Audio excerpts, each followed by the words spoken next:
Hello, reader. I'm Alex. And I'm Kelly. And this is the LitJoy Podcast.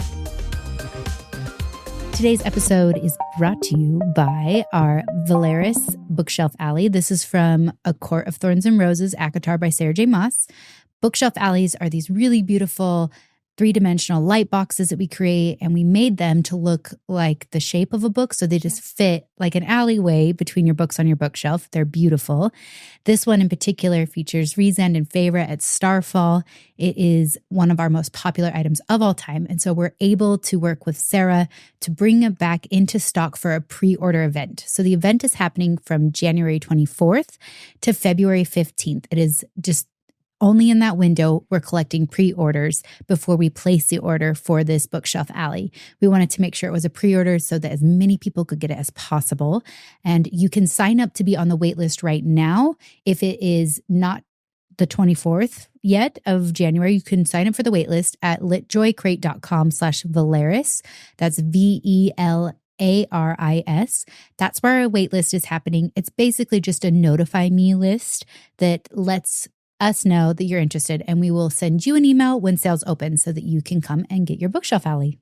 We also want to tell you guys about our reading journal that we have in stock right now. This is one of my favorite items that we've ever created. It is something that we try to keep in stock at all times, and it's perfect right now with the new year happening. It's a great way to keep track of your reading goals. There are so many different kinds of pages in there that are interactive. We've got lots of fun pages for tracking the books you've read. You know, there's book to movies. There's lots of pages where you can keep track of the books from all over the world. I'm trying to remember what that page is. Yeah, there's like world travel pages. Yeah. There's also like bookshelf pages where you can fill in your book titles and color them in. So it's just like a really beautiful way to interact with your reading. I love it because then you can really just keep track of your review, your star rating, your thoughts, a favorite quote, things like that as well. And these are perfect for book clubs. I actually did give these out to everyone on my book club last year. Everyone's very excited to start filling them out. So just wanted to remind everyone to go check out those reading journals, and they do come in several colors. This is part 2 of our book club book recommendations. Yes, these are books that are going to lend to great discussion, deep discussions, or just a fun party. A fun book club, yeah. One hell of a party. One hell of it. So we did our first episode on this, and it's our first 7 books that we recommend. Here's our next. And now we're in the middle of it. We've got part 2, and then we will have a third as well, third episode. Yep. So part 2, similar mix of genres, diving right in. Book club book pick, The Forgotten Garden by Kate Morton. Ooh, yes. Again, we've mentioned this book a couple times, but it really is a great one, and it lends itself to so many different types of book clubs or discussions. Yes. So Kate Morton's books, as we've mentioned, are very, very atmospheric. She writes a story where she's going to like slowly unfold the landscape, the house, all the little details, all the little workers, the garden. All the players. So it's kind of a slow start for her books, I find, in that because she's like laying the groundwork for all of this. And what you don't realize is that it is kind of creating that tension and suspense as she's laying it out slowly. Yes. And then it all starts to just come to a head. And they're always like these historical fiction mysteries. Yes. Which again is kind of a niche genre. You don't see that very often. Beautiful writer. She's from Australia. And this is like her jam is like historical fiction, make it a mystery, slap a pretty light cottage on the cover. It's my favorite. You're like, done. I'm like, so Your Garden is no exception, right? Yeah. So The Forgotten Garden is all about a scenario where, you don't quite understand the narrator, I guess is the best way to describe it. It's one of those things where like there's a big plot twist at the very end. Yeah. Like all is revealed at the end. And so there's essentially a book of fairy tales that kind of pushes the story forward from what I remember. Yeah. So the book opens and it's like this daughter with her daughter. Yes. And there's this grandma figure that I can't remember if she's alive or dead now. It's been a minute. But anyways, she goes to the grandma's house, or like her mother's house, and she finds this old suitcase. And the old suitcase is full of like letters and pictures and things like that. And her grandma is obviously like her grandma, her mother, her life history is not what she thought it was. And this is like in the 70s or something like that. And then it's like you go back in time and you're getting the history of like the great grandma, that kind of a thing. Yes. Like what was her family's real history? Yes. In this kind of enchanted, like mansion, garden, cottage setting in England. And so, okay, I want to talk about the reason I loved this one so much is because there are family secrets. And I wanted to talk about books about family, like why it's so interesting to have a book club discussion about a book that asks a question like, what do you do with a family secret? Yeah. Because this book club discussion was fascinating. I have a few family secrets that I will not share. Yeah. I'm like, but there's family secrets that are so interesting. There was in our book club, there's ones about like, you know, like my neighbor found out that she had a brother she never knew about, or that her dad wasn't her real dad, or these family secrets of like, you know, like we had a second family, or there were so many. We're really from here, but we always said we were Irish, but we're really this, you know? And that was just from our book club. Like secrets were pouring out when we started getting into this discussion. And I'm all, interesting. Just in our small select group. Oh, yeah. There's all these deep family secrets. And still like where people are like, they still don't know. You know, like there's still the secret around the secret. Yes. Oh my God. It was fascinating. And on top of just the family secrets and the interwovenness of the generations, it was full of historical facts. And I'm over here like nerding out. Yes, I know. And so I did this, I ran this one and I had like a full PowerPoint. I was like, get ready, guys.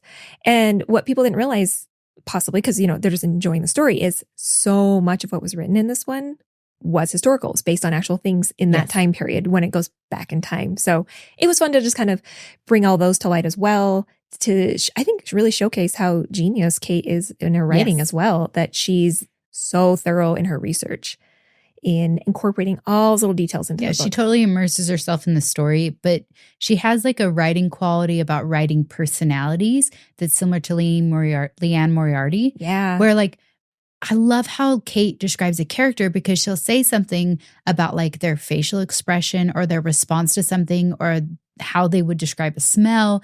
And you totally get who the person is. Yeah. She has this way of being very subtle in her descriptions of personality and character that makes them feel so much more real and authentic. I feel like oftentimes in books, characters are like, or, you know, the author's like, she was stubborn. Yeah. You know, and they'll like, instead she'll talk about how like someone didn't put a grocery away the way that they knew that their partner wanted them to put the grocery away because they were stubborn. But she shows you instead of telling you. Yeah. Oh, she's so good at it. So I'm like, good point. She's such a fun author to read for book clubs specifically, I feel like. Yeah. And just like you mentioned, like Leanne Moriarty, of course, every person's flawed, but I feel like in books, sometimes it's really obvious. Some are more flawed than others. And in this book, along with a lot of hers, they're all equally flawed. And so you kind of don't know where it's going to go because of that. Yes. With the mysteries. And you're finding there's like multiple things that are coming out, but you still not like the big reveal. Oh, and then you have to ask yourself, you're like, I feel like I'm just as flawed or just as like functional as some of these characters. Yeah. And you're like, could I be capable of doing some of these things? Yeah. Right? If given the right circumstances, am I capable of keeping this big of a secret? And I am not. Kelly is like, I just say I can't. Don't give me that pressure. It's fascinating what you will keep to yourself or what you would reveal when you read these circumstances. So it puts you in the book and makes you ask those really good discussion questions. Also, I thought this was a pretty good audiobook. Yeah. The audio on this one. I can still hear the piano music. And yes. It kind of stuck with me. So I'm going to keep recommending it, but Forgotten Garden, Kate Morton, give that one a read. Okay. On to our first classic on our list of book club recs. Go ahead, Kelly. Take it away. Yes. The Picture of Dorian Gray by Oscar Wilde. So I love Oscar Wilde. So moody. I just love him in general as a person. You know, the more I've learned and researched about him, I'm like, amazing. He's an aesthetic. Yeah. And then on top of like his work is incredible. And so again, with my book club, how I like to push this is we have to at least read one classic every year in our lineup. And so when we read this one, this was, I don't know, 8 years ago or something, but we had so much fun with this one. And that's when I fell in love with his works because I hadn't had a chance to read them yet. So quotable as well. Yes. So he, you know, Oscar Wilde, born London, you know, Victorian kind of era, 1800s, all my jam. And I like that he can just say things so poignantly And so that's why it's so quoted, right? There's so many quotes you may not even realize they're Dorian Gray or from Dorian Gray from Oscar Wilde. He's also written The Importance of Being Earnest, and he's got his own set of fairy tales, which are also incredible. Which I think you have a really cool copy of that. I can't remember if I bought you that or told your husband to buy it for you. I think you got that one for me. I think I did. Yeah. Okay, yeah. So Oscar, this specific one is a horror thriller fiction, French fiction is kind of how it's defined.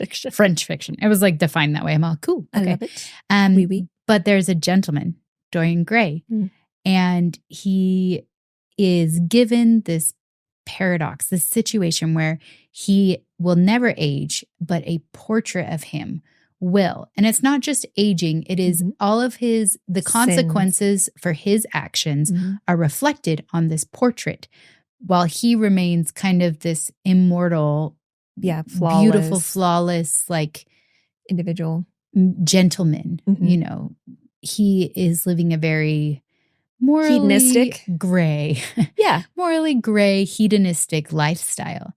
And when he's kind of being egged on, right? Yes. By his like mentor, influencer, an older best friend kind of figure.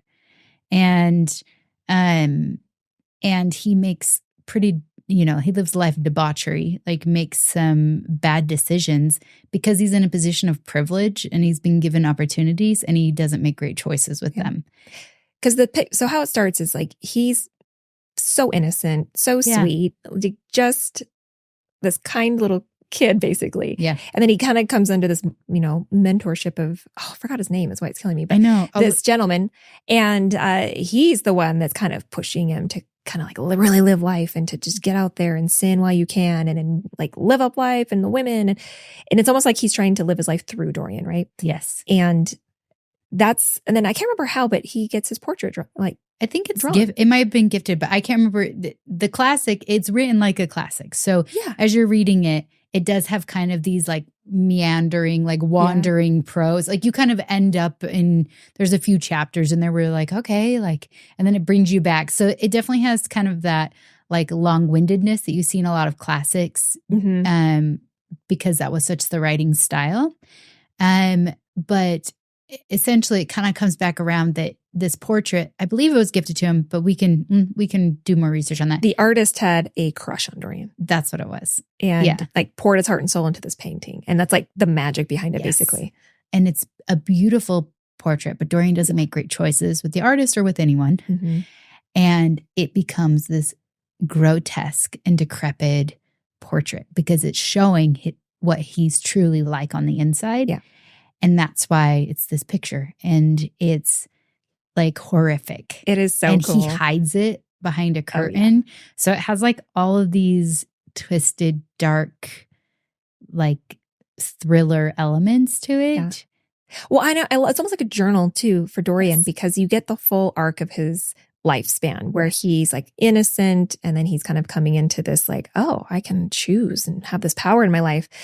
And he makes some poor choices. He says he ends up hurting the woman he loved at the time. And then he like goes on this world journey. Like he's traveling the world, experiencing life. Yeah. And, he ends up in like opium dens and he's with women and he's debauchery, like just doing things that are considered, I guess, sins, I think that word comes up in the book. And by the time he comes back home, it's Basil. Yes. That's the guy. That's what his name is. It just like clicked. Yeah. When he comes back and he's talking with them again, years have passed and they're just like, how have you not aged? How are you perfect? Like they're just like touching him like, oh my gosh. And, he's just like, oh, I don't know. Just, found some cool things on my travels that helped out with that. But that's where he really starts to hide who he is, but he keeps a journal. And so that's some of the meandering stuff that you're talking about. You'll kind of like go on the journey with him where he's at. And he's kind of a romantic as well. And then he can be very dramatic and you just go on the journey of his emotions. But yes, by the end, it's where it gets creepy and gothic and cool. And we made a beautiful edition of this. LitJoy did. Yes. And we do. We have this amazing vellum page because of you watch the portrait age and get all gross and wormy and holy and almost like kind of like rotting. It's like a rotting corpse. It's kind of what it ends up looking like. And I've seen a couple of the movies out there on this, and it's just, in my mind, so much better in a book than to try to portray it in real life, because there's a little bit of that magical realism to it. For sure. The movie has Ben Barnes, and he's Dorian Gray in it. And he's perfect. He was the perfect age with the hair. Anyways, he does a good job, but that movie was hard to watch. I haven't seen a fabulous rendition of Dorian Gray yet. Yeah. And I do think that part of what makes it so good for a book club is that it kind of, it's a classic that definitely challenges your book club group to read a classic that is entertaining. It is, yeah. And it has like that psychological element to it that lends to great discussion. So asking what did you think about his behaviors? What did you think about the portrait? What do you think it symbolizes? Books that have symbolism in them are so great for discussion, because symbolism it has multiple interpretations. Yeah. And so that was really fun to kind of talk with the book club about why do you think it was symbolized as a portrait, and what do you think it means to Dorian? You know, why does he not get rid of the portrait? All these different questions you can ask yourself. Totally. And the concept of what we do and, let's say sins against humanity or yourself, whatever, being reflected visually in some way was a very interesting discussion, because everyone's like, oh, what would my portrait look like? Yeah, what would I look like? And it was fascinating. We actually created a portrait, like an empty portrait, and everyone could take their picture in it at book club. Fun. And then we did 2 versions of ourselves. It was kind of funny, but it was just another way to try to bring it to life. But it was very symbolic, and the discussion around it was totally fascinating. Yeah, fascinating.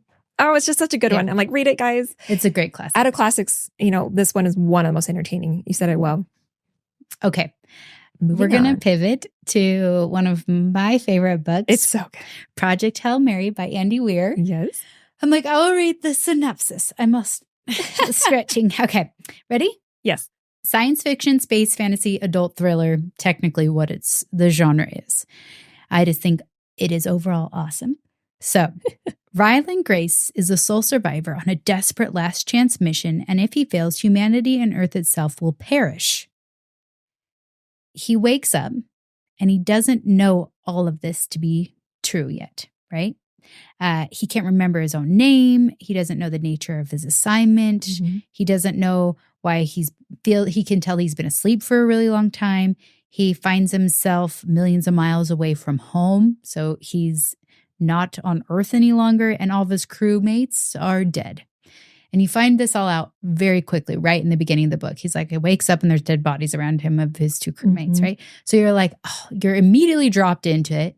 The book is fascinating because it's his experience where he is in space right now. Yeah. And then every other chapter is him, where he's at, trying to problem solve, trying to remember things. As he remembers something, it becomes a flashback, and you're back on Earth several years earlier. A certain amount of years earlier. Yes.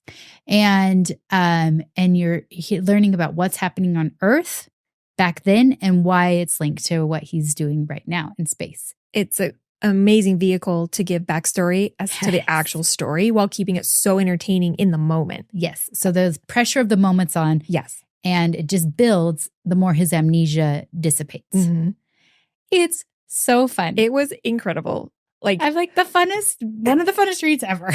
I'm giggling like a little girl. We've talked about this one as well because it made such an impression. We had an incredible book club on it. Alex, again, because she's so into aliens and space, and space travel and other planets. Yeah. So she and her husband put together a presentation, and we learned a lot about aliens and space. Sorry, I don't know what that sound was. It just came out of my body. You're excited. I am. Okay. Look. All right. So I'm statistically, alien life exists in the 100%. Universe. It's an infinite 99.9% chance. Yeah. And governments have officially just been yes, they exist. Yes. So the government, wherever you're listening to this in the history of humanity, the government has confirmed that UAPs are real, that they're non-Earth craft or our dimension craft. So Yeah. they could be multidimensional craft, right? And they also said that they've recovered biologicals, okay? So this book has themes of life elsewhere in it. So I was like, this feels like the perfect opportunity to convince everybody of aliens. So me and my husband, my nerdy, beautiful husband, he's just like the best. The two of us got together and created a 1.5-hour presentation case study on why aliens are real. You did. We got really into it. You convinced everyone. It was And great. everybody at the end, me and Tyler looked at each other and were like, did we accidentally create a cult? Because they were all like, I believe. And I was like, just pay us 10% and we will make this official.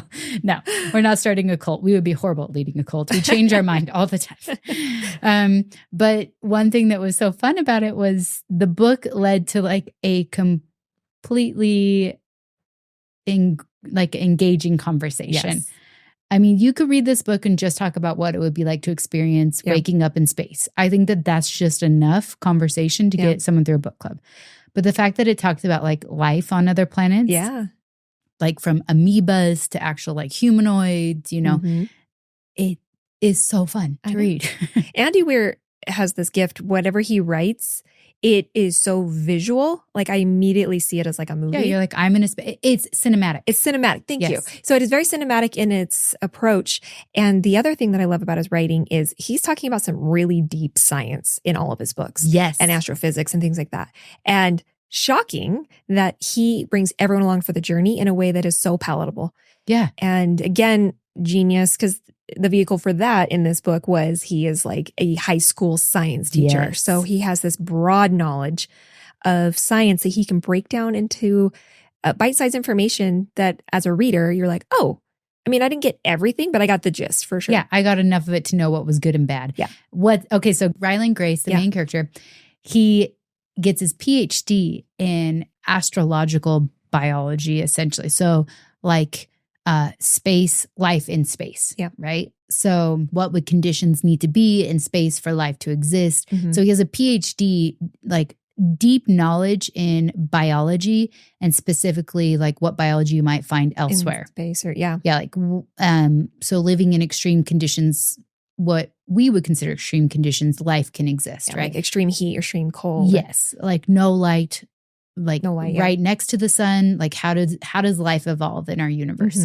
So that's what he has a PhD in. And then he gets kind of shunned by his community and he kind of pouts and like leaves his PhD like academics and he's all, that's not for me anyways. Yeah. Because they kind of make fun of him for, you know, his claims. Thinking outside the box. Yeah. And so he kind of just gives up on his career and then becomes like a middle school science teacher. And so he learns a huge breadth of science. And I'm like, Andy's so brilliant that he was like, that's the perfect way to make this book relatable is he has to be good enough at science to try and solve some problems and to be accepted as an astronaut in space. But he has to be able to take the reader on a journey into some pretty complicated biology that like most people wouldn't understand. Yeah. I know that in our book club again, because that's the context I have. But I had several people text me and they're like, am I going to like this book? Because it seems like heavy on science. And I was like, just trust me, give it a go. Yeah. Everybody read it. Everybody loved it. Everyone gave it 4 to 5 stars out of 5. Yeah. And everyone understood it perfectly great. If you've read or seen The Martian, which is his other huge book, you kind of get the same sense. What I love about it is The Martian is talking about like being stuck out in space, you know, and how he can survive and get back. And this takes it the next step further about like, but what if the Earth is like on a collision course and we have 20 years to figure it out, or else Earth is going to be gone because there's like an asteroid that's going to hit it. Yeah. I mean, that's not exactly what's happening. That's not the scenario what's going on Earth, but it is that, that same, like the stakes are high. The stakes are high and that Earth has like 20 years to figure it out. Yeah. And so they're pulling together all these experts. Oh, it is so fun to read. Like the experts are fun. It's like there's a specific character, my favorite character. I won't give it away, but she's pretty much, all the governments come together and put her in charge of solving the problem. And she's just like one of the most badass sub-characters that's ever existed. So I'm like, we've gone on for like 10 minutes about this book. I'm like, read it. Create a PowerPoint presentation on aliens if you want. Like, follow my nerdy example. It's fantastic. It's amazing. For sure. Everyone should read this one regardless if it's a book club. That's where I'm like, just read it. It's super fun. And I would recommend The Martian as well. Yeah. So if you want to start with The Martian or start with this one, I love them both. And they don't go together. They're both standalones, so they're both great. Yep. We wanted to interrupt this podcast to tell you about a very important event that is happening at LitJoyCrate.com. Oh my gosh, tell us. I know. On February 21st, Lunicorns will get early access to the Vampire Academy Collector's Edition box set. So this box set is gorgeous. It has features we've never done before, which we always try and do something a little special, but this one is pretty epic. It drops on February 21st to Lunicorns, and it opens to the public on the 22nd. And if you're like, Alex, what's a Lunicorn? I can tell you. A Lunicorn is our nickname for our membership group. Our membership group is a group of readers just like you, but they come back to LitJoy and get extra perks. So they have early access. There's Lunicorn exclusive items. There's extra Lunicorn discounts. And we have a Facebook membership group where we do lives and we reveal product ahead of time, where we ask a bunch of questions or feedback on what product we want or they want us to do. So it's kind of just like this really cool book club, nerdy book club that we have at LitJoy. So make sure to check out our Lunicorns membership. It's titled Membership at the top of our website. And if you're just here for Vampire Academy, it opens to the public on the 22nd. So excited for that. Yes, me too. Okay. Plug for that. Okay. Plug for that. Moving on. So this is our 11th recommendation. Yes. Which is A History of Wild Places by Shea Ernshaw. Yes. This was a really interesting read. It is, again, we're talking mystery, thriller, fiction.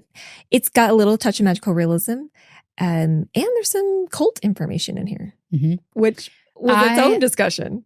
Loved it. Okay, so the book kind of starts with this main character, Travis Wren. He's tasked with, he's really good at finding missing people, or solving mysteries. Yeah, he's right? like a PI.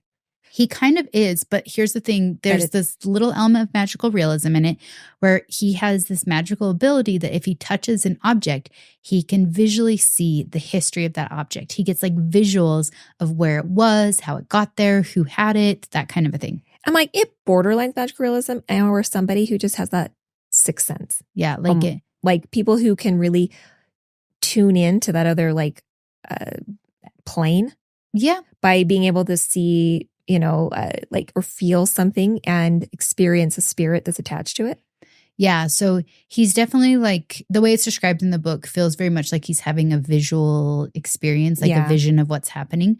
And then so he gets hired to go find Maggie St. James, this character. And that's the beginning part of the book. And then it ends, that beginning part, kind of part one ends. And then you are on a totally different character's journey. And it cuts to this community called Pastoral. That's where the cult comes in. And I'm like, books about cults are just always fascinating to talk about. Because anything can eventually become a cult if people are radicalized enough, whether it's like a religion, politics, doTERRA, like it's, it's like, there's this like light version of these things we love and believe in and we care about. And then there's like this like blinders on toxic obsession that you can get with anything. There can be like a cult around K-pop, it's just, it's so interesting to watch human psychology make something their purpose for living. And Pastoral is, this community up in the woods.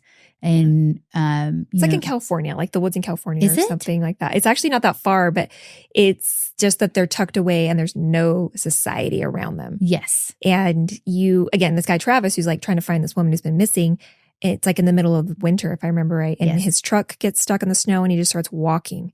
And then it's like he disappears. And then disappears too. Clips to now you're in Pastoral and you're part of this community. It did feel a little bit like an M. Night Shyamalan kind of like The Village or something. Very much. Where you're just like, okay, like you're completely immersed in people who are, just making everything by hand, by scratch. Like that's what they do. Harvest. They're harvesting, they're canning, they're trying to take care of just the day-to-day things. And they're living very simple lives in that regard. But I know, but there's always a dark and twisty part, right? Because it's a book. The thing that was interesting is the whole time you really don't know where those two main characters are. Yep. And I think the biggest thing that you're asking yourself the whole book is, did they die or are they spying on this community? Mm-hmm. And I think that drives you through learning about this community, because in cults, dark things can happen, but they happen in the name of something for the greater good.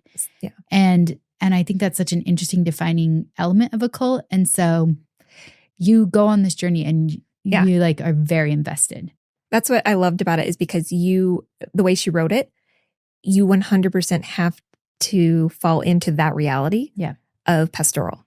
And you don't really know that it's a cult or, feel like it's a cult. You just are like, oh, these people want to live a simple life. Yes. And are all trying to escape something. But that's the beauty of the writing, is because she pulls you in, and it's just like as if it's so slow, right? Like the water slowly boils, and not until the end that you're like, whoa, what did I just join? And what is this?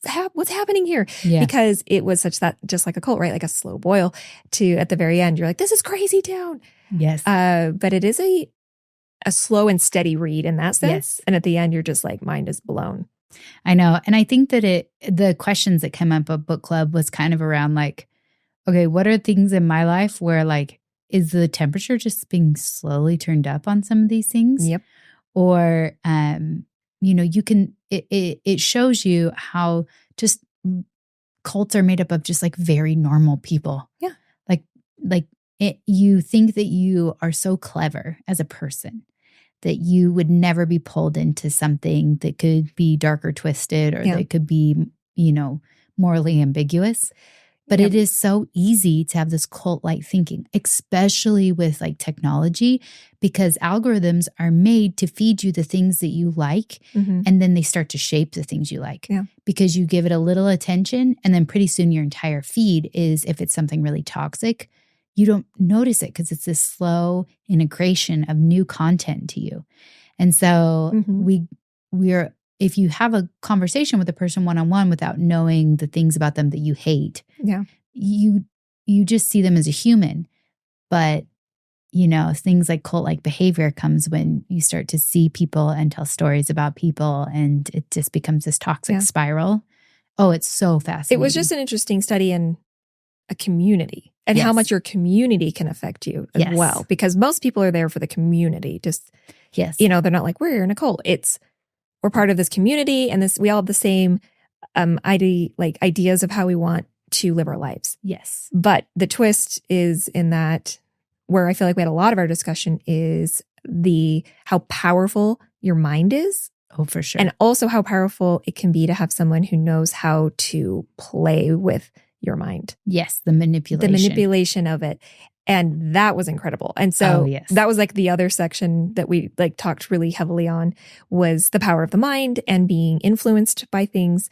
And again, it's like I can't give anything away. I know. I try not to give anything. But we had a really powerful discussion just about that too. Yeah. The power of the mind and what that can look like. So obviously it's a good one. It's kind of cloaked in mystery because you got to read it to get the full gist of it. But History of All Places was great. I couldn't agree more. Now, on to number 12.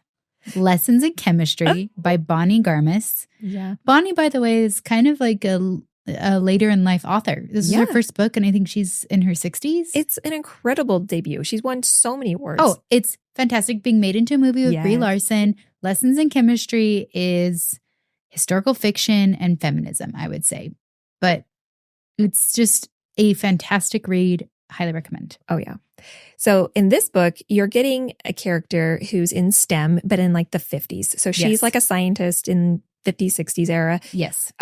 So nobody's really making room for her. No. And they're making it very difficult for her to just be in her profession, even though she's extremely qualified.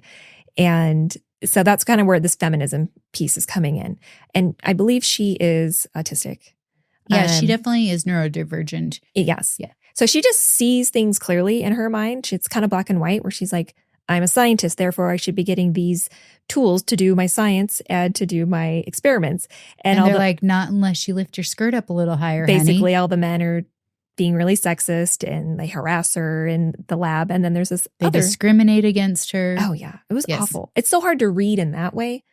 Yeah, it's infuriating. Yeah. But it's just not far off from, What? experiences that we've had in our life even. Yeah. And so I'm like, I would say, there was a couple women in the book club who were kind of like, it seemed kind of dramatized. And I was like, that I'm glad that you've had an experience in your life where you haven't had men be so blatantly sexist.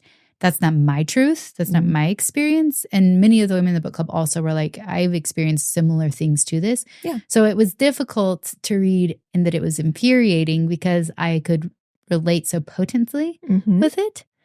But I also felt like it was very, it lended to a great discussion about how she had to overcome these obstacles because so often we have to overcome prejudice. Like giving into those injustices doesn't create change.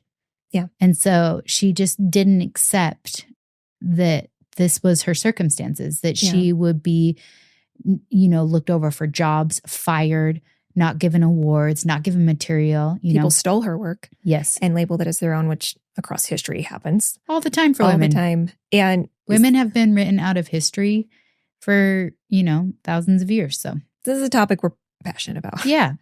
So maybe that's a separate podcast that we'll do as well, because even nowadays, us starting a company, 2 women, it still pops up with us, all the time, where we have to somehow get past the fact that we're just women who run a company. And we're like, that's cool, but that's not what we need to focus on, right? Yeah. In regards to how sometimes we've been treated. Well, yeah, like sometimes I think one of the things I loved about reading this book is I felt really heard and understood when she talked about how she would say something and they don't hear the words she's saying. They just see what she is and then they hear what they want to hear. And I'm like, that so oftentimes has happened to me in running a company where I am saying something, but the stories being told about me are completely different. Oh, yeah. And I'm like, that's something where I don't mind talking about that, because I think if people are uncomfortable by that, they should ask themselves, like, why am I so uncomfortable when someone talks about being discriminated against? And not just with women. I realize I have a lot of privilege because of the color of my skin, because of where I was born, circumstances. Like, I understand I am very privileged. But I also am like, I can have empathy for those who are marginalized because I've experienced that. Yeah. And so I love books that make people a little uncomfortable like this one. It's so important to be in discomfort sometimes. Yeah. Because then you can start to understand the plight of others. Yeah. And it raises your humanity, your awareness. Yeah. And speech. I loved it. I was like, I have a lot of feelings. Yeah. Yeah. No, it was great. And the whole book actually kind of pushes this agenda a little bit about not accepting the status quo of that time period, and I just love that she sees things differently with her neurodivergence, because she's like, that doesn't make any sense. That does not make any sense to me whatsoever. And I'm not going to do it because of it. Yeah. And everyone in society is like, but this is how we do it. So she is a scientist, but, circumstances happen where she gets fired, if I remember right. And I'll just read this. It says, but like science, life is unpredictable, which is why a few years later, Elizabeth Zott finds herself not only a single mother, but the reluctant star of America's most beloved cooking show, Supper at 6. Yes. So there's this whole twist. Yes. And whatever she does, she's just going to do with like 110% and efficiency. And so she starts cooking. She's cooking these really incredible meals for her daughter. And it's chemistry. Because it's chemistry, exactly. Yes. And it turns into this opportunity for her to be on a TV show to do it. Well, yeah, her, she falls in love with this scientist and he's able to be kind of like a buffer for her. She doesn't realize it until he's no longer a part of her life, that he was kind of making it possible for her to continue doing science, even though she's brilliant and should have been able to do science no matter what. But he is no longer part of the picture, and they fire her. Yeah. And that's kind of the injustice. And then this guy sees potential in her. She cooks a meal. Basically, he's a single father. This TV producer is a single father. and his daughter's in the same class as her daughter, Elizabeth's daughter. And the other girl keeps stealing her daughter's lunch because she keeps making lunch for her daughter that's delicious. Elizabeth makes delicious lunches. And this guy she introduces herself to the dad and is like, you need to tell your daughter to stop stealing my daughter's lunches. That's inappropriate. And they're perfectly balanced for her needs. For her needs, yes. They're like chemistry, right? Yeah. These like perfectly balanced meals. And he is a TV producer who has an opening slot, and boom, she gets the job. And she doesn't even want the job. Well, but she has to pay for her family and support her family. They try to doll her all up and she hates it. Yeah. She's like, I'm not wearing that. Don't put that makeup on me. And he's just like, oh my gosh, please just follow the norms, Yeah. And she's like, no. Yeah. So it's really funny because she, she calls things their chemical names. So like salt is sodium chloride. Yeah. Like, so women are like obsessed with their show, writing down recipes, but it's all like the chemical descriptions. And there's like one woman who's like, I don't believe in eating chicken. And she's like, well, when you eat vegetables, that's also a living thing. So your logic is flawed. Next. Yeah. There's like some really funny points in there. It was funny. I love this book. Like women started like obsessing over her show because she always had this little thread of like feminism in it. Yes, like this empowerment. Empowering the women because she knows how pushed down they were. And, even at the very end, what's her famous line? Like that she tells her kids. She's like, mom needs a minute, right? Yeah. I'm trying to remember what it was. But like supper's at 6. Mom needs a minute kind of a thing. Like she like creating space. It's like, them. Oh, you do the dishes, kids. Yeah. Because mom needs a minute. Yeah. Because I just made dinner, basically. Yeah. And all the women are like, hell yes. And so she just like deliver these little one-liners that makes perfect sense, but it's also like a stick it to the man, literally kind of a thing. Mm-hmm. And so women just started flocking and coming to the show, and it got huge, And anyways, read it. It's incredible because it's so heartfelt. It's so authentic. It can be hard to read for the feminist side of it, but in the end, I thought it had a beautiful ending. It really did. It had a beautiful ending. Made us all really happy. So yeah. And incredible discussion. We kind of got into a little healthy debate even. Yeah. Which I think is wonderful to have those in the book club and just in general. And it was a great way for us to get to know some new members. Like we had some new members that came and welcome and get to know us. Yeah. It was good. It was good. I'll never walk away from something I really care about. So I'm like, I'll debate. I have to. and it's such a safe space, the book club. Like that's the point of it. And I'm really excited for the movie. It looks like it's going to be a great adaptation. So it's good casting. Let's move on. So the next one is kind of self-help, kind of personality, psychology, spirituality. It's The Road Back to You by Ian Morgan Cron, and it's about the Enneagram. And we've talked a little bit about the Enneagram. Yes. The Enneagram is essentially a personality test, and it's complex. It's very old, actually. It's been developed over many, many years. And the idea is that there are 9 numbers that our personalities fall into. And it doesn't describe your full personality, but it describes maybe, I would say, the motivator of your personality, like what motivates you to live life, get up, and what drives you almost. Yeah. Yeah. And so it felt a little daunting when I learned there were 9 categories. Oh, yes. Because I'm used to ones that are like 4 or 5. Yeah. I guess the Myers-Briggs is kind of intense because we're both psych degrees. We were really into this. We're really into personality tests. But this is probably like we've done them all. And this is probably the most authentically close one I've found to really kind of put parameters around people's personalities and their motivators. Yeah. And if you read the book, there's not actually a test that you take, which I thought was really beautiful. It is read the book and you will self-select which one makes the most sense to you. You'll just start being like, yes, yes, yes, because there's like bullet points for each one. Yes. And I was highlighting the ones that I related to. And it was very clear to me like which ones I was falling under.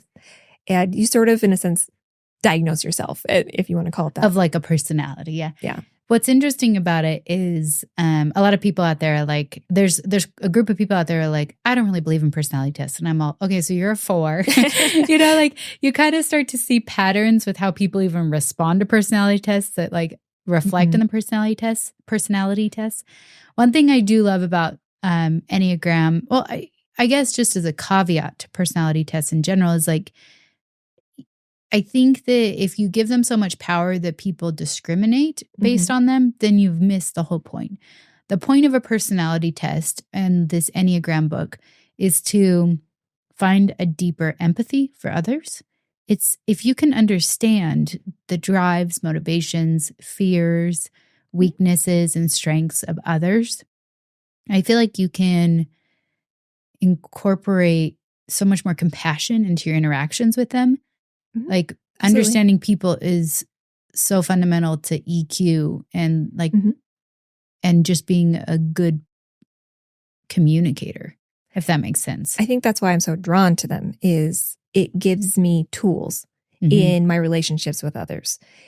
Specifically, this one is with yourself. It really helps put the spotlight on, oh, that's why I do that. Yeah. It's so subconscious. A lot of the stuff that is in the book, it brings up, it helps you put a little light on that to understand yourself first and why you do the things you do and what drives you and what inspires you and what pushes you away. And then after you feel like you have a good grasp on yours, exactly, you expand out and learn about all the other ones. Yeah. And it gives you that generosity for others as well as empathy and understanding. It helps me so much because if my kids or my husband or friends, whatever it is, if I know or can pick out maybe what I think their prime number might be, because you can essentially what's called wing on either side of your number, which is like, let's say I'm a 5, I could wing a 6 or wing a 4, which is pretty common for most people. Or you can have 2 really strong numbers. But anyways, it just helps you understand them as to maybe why they're reacting a certain way or the best way to approach them or to communicate with them. Yeah. So I just think it's incredible to have that tool in your tool belt for communication. And we talk about it a lot because we like to Enneagram different characters that we read. Yes, so and books. We're like, we'll dig into that one later too. Yes. So highly recommend this one. Again, just, you got to read it for yourself.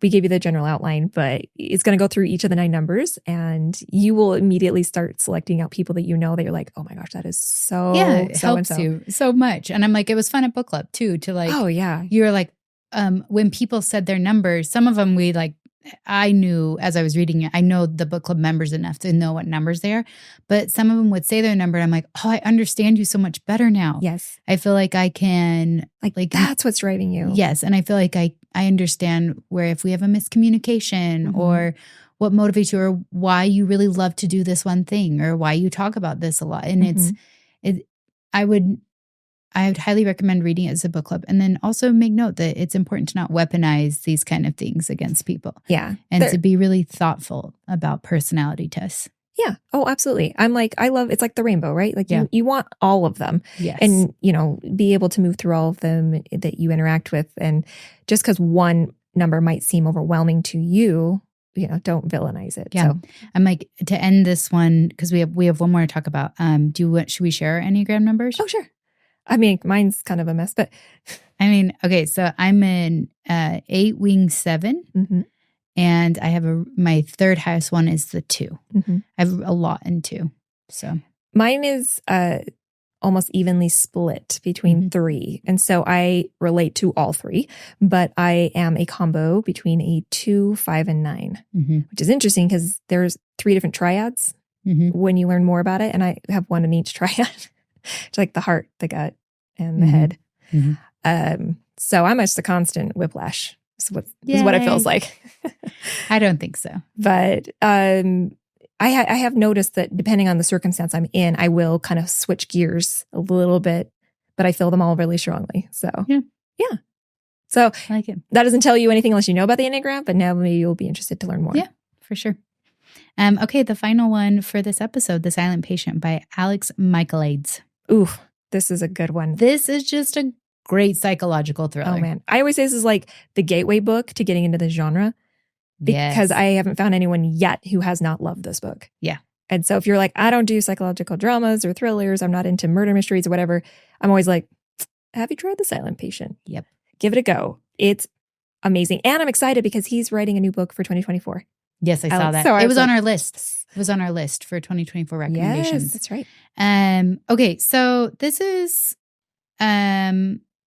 so Alicia Burinson. I don't remember how the audio reader read it. But essentially, she's an artist and she is a silent mental, like insane asylum patient. She is the silent patient. She supposedly murdered her husband. She was committed to the It's like this bougie infirmary, pretty much. Mental institution. Yeah, I'm like, I don't know, where the rich and famous murderers go. Yeah. Who knows? And it's written from the perspective of her newly hired psychiatrist. Yeah. And I did not see the ending coming. Oh my gosh. At all. No, and it's intense. Some people in book club claim they did, but I was like, how? I know, I didn't. I mean, it was violent. Like she shot him 5 times in the face. Yeah. And then never speaks a word again. And this incredible artist, right? And so this guy takes an interest in it, wants to solve it. This therapist, so he starts going down and making appointments. He's drawn to her art and he's just like, what is this? Yes. And it starts to unravel and unwrap as it goes. And the end totally blew me away too. So I was like, I did not see it coming. But this is for sure a book we can't give you much more info on. Yep. So it's a good one to end on. Can't give you much info, but I think the things that I did love about it for book club is the surprise ending. The surprise ending was fantastic. I loved that it talked about like human motivation. What would you do in these circumstances? Always really good for book club discussion. There's this like morality question at the end, like was the actions of these characters appropriate? Like should they have done something different? So it just lends to great conversation as a good book club should. Yeah. And just like that, we finished episode 2. We did it. Of our top 21 reads for deep and great conversation in a book club or in life. And with that, asterisk, colon, your journey to starting a book club, hyphen. All right. We've got one more episode. We're going to talk through 7 more, the last 7. And this will give anyone who's interested in starting a book club a great place to start, or just a great TBR list for everyone else who is listening. Awesome. Okay, perfect. Well, thank you, reader. Thank you. Please remember to rate and review us. It helps us to keep the podcast going, and we deeply appreciate your support. And like a good book, recommend us to your friends.